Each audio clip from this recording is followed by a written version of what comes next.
What is going on, guys? In today's video I will show you the best BONESHATTER Smith of Kitava warrior build in Path of Exile 2. This setup revolves around scaling BONESHATTER self-damage into a power to then further convert it into huge damage numbers. The core gameplay loop involves around initiating combat with a leap slam to prime enemies for stun, which is then followed by detonating them with the BONESHATTER for massive AoV damage. It's a high risk, high reward type of playstyle, where the more you slam, the stronger you get, but you've gotta be tough enough to take the initial damage. For gear, we are going to be focusing on high armor and two-handed maces. That will boost our big slam bonuses even more. So we'll be extremely tanky with amazing upgrades and scaling into the endgame, and with amazing clear speed, and bosses will melt in seconds under our insane AoV pressure. So if you like aggressive melee playstyle and don't mind taking few hits to dish out triple or even quadruple the normal build's damage, then the Smith of Kitava warrior build is definitely for you.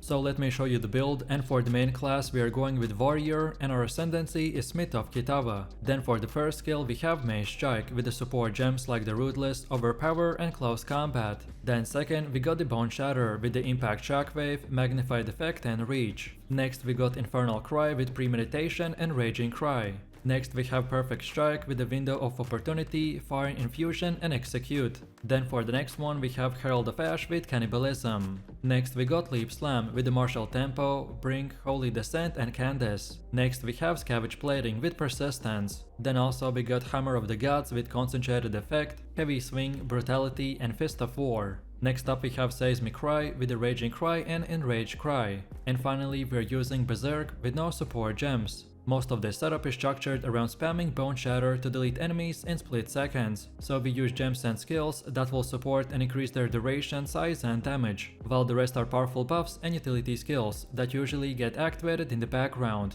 Next we also have a leveling build in case if you are watching this video when starting your journey from level 1 and you want to use it up until about level 25. So first off we have Mace Strike with the Ruthless and Overpower. Then next we have BONESHATTER with the Impact Shockwave and Magnified Effect. Next we have Earthquake with the Bloodlust and Unbreakable. And finally we're using Infernal Cry with Premeditation. Next up we have our passive tree, and if you're interested in a full in-depth guide on how it works, then check out my beginner guide. So let's take a look at our setup, and we want to start at this melee damage node, and then go like this while taking these two, so Brutal and Smash. Then next keep going until we get these two, so Blood Rush on the right and Unstoppable Barrier on the left. Then from here keep on going until we get to the Singular Purpose. Then afterwards go until this point and then go up top right here until we get the Resolute technique. Next up circle back a little and then keep going until the end and then go to the bottom. And keep going until we get these two, so Bruised Shanked and the Giant's Blood. And then finally from here I recommend to go up top right here and get all of these. And then get the rest of them, but to be honest, after the second keystone, the rest nodes are more of a personal preference. All of these nodes that we got are very useful, but the ones I mentioned have the top priority, as they're the most important ones to acquire early on in the game, to make our build functional, and then later on, the priority won't really matter that much. Also, as far as attributes go, you just simply won't fulfill your attribute requirements for gear and gems, and then after that spend the rest in Strength. On top of this, we also have Jewels, and my main recommendation is to use any type of ruby gem, so pretty much anything that gives us more strength, physical damage, and any type of survivability will work fine as long as you adjust it to your own personal needs. And then now let's go all the way to the middle again, and for Ascendancy build, this is what we have. So at the beginning you want to unlock the Cold Stalker. This will give us a huge resistance boost in order to easily reach 75% elemental resistances during the campaign and make our fight super easy. Then second we want the Forge in Flames, that boosts our elemental resistances now to 90%.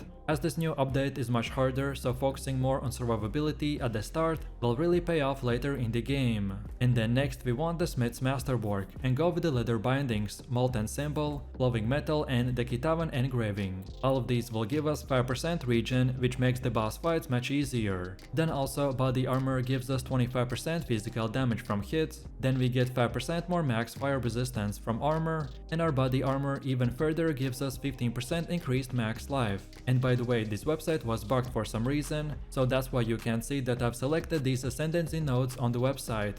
Next up we have our Atlas tree, and the general idea behind this is to aim for bonus passives that spawn a lot of grouped up monsters, like in expeditions or in rituals. So when we start, we wanna first of all go to the left side and get all of these nodes until the high road, but of course on your way get the ecological shift, and then lastly go all the way to the middle and then get these top nodes. But then on top of this we also have sub passives, and their order in which you unlock them doesn't really matter, so this time it's up to you. And this is how it should look like for the ritual. Then next we have Delirium, then third we have bosses, then on top of that we have pinnacle bosses, then next we also have our expedition setup, and then finally our breach setup. Next we have gear. The weapon of our choice is the disintegrating maul, which causes enemies to explode on critical kills, then adds physical damage, increased physical damage, more accuracy, increased attack speed and reduced attribute requirements. Then also we got an offhand called the Goldwork Tower Shield with armor, and for more we want increased block chance, max life, physical damage reduction, and fire and lightning resistance. Then for helmet we have the Great Helm with armor, and for more we got even more armor, accuracy rating, max life, increased critical hit chance, mortar strength and chaos resistance. Then for chest we have the Ornate plate with armor, and for more we get that our max life get generated from 1.5 to 2.5% max life per second, plus additional life regen every 4 seconds that gives us 15% max life.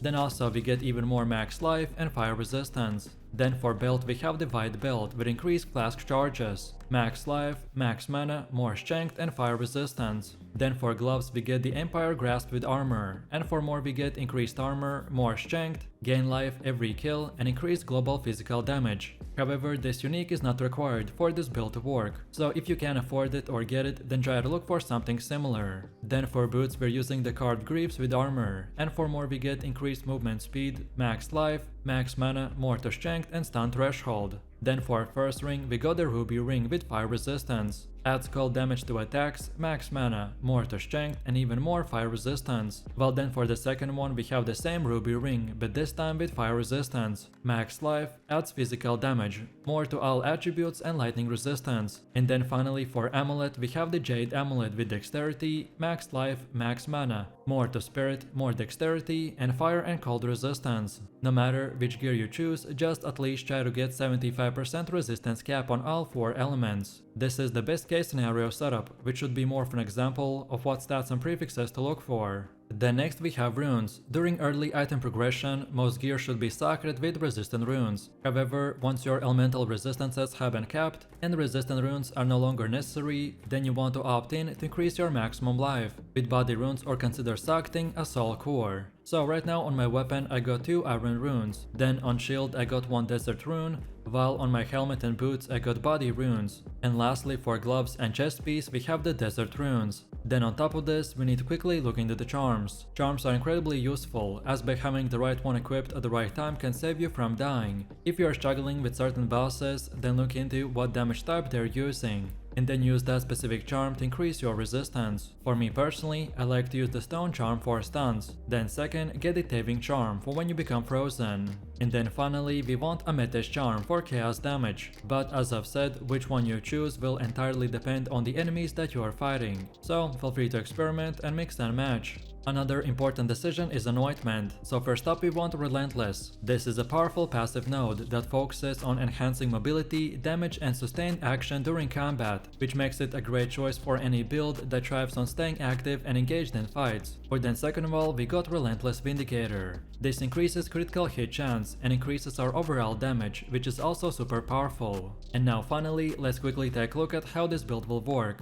This build's core gameplay centers around managing stun threshold and detonating enemies in rapid high impact bursts. The general approach to clearing is to leap into packs using the Leap Slam, which builds heavy stun on enemies. Once enough stun is built, so 40% for normal, 60 for magic, 70 for rares, and 80 for uniques, then enemies become primed, which is visually indicated by a glowing orb above them. You then want to trigger the BONESHATTER, which detonates prime enemies and causes large AoE damage and potentially chaining skills across entire groups. Any enemies that survive this initial wave, such as the stragglers, can be finished off by using the Mace Strike, or follow that up by the Leap Slam. Then however, against tougher rare monsters that resist splash damage, then Hammer of the Gods is your go-to for direct hits and cleanup. Then for bosses and single target scenarios, this build will shift towards calculated burst windows, so you will need to rotate between the perfect strike and the hammer of the gods, and then boosting their impact even further with Infernal Cry and Seismic Cry for maximum uptime and AoV reach. Bosses with mobility or higher resistance are first of all softened up by Mage Strike to build stun, and then hammered with the BONESHATTER for the kill. When possible, you even can tank hits on purpose to fuel the additional perfect strikes and increase our overall damage output. As you can tell, this playstyle revolves around precision timing, positioning, and quick decision making. So things like animation cancelling via the dodge roll will let you leap and slam, while keeping your mobility very high. So let me know what you think about this build in the comments below. If you enjoyed this, then you definitely don't want to miss my previous top 3 best new builds video, where I showed even more powerful builds. So click the screen now and I'll see you in the next one.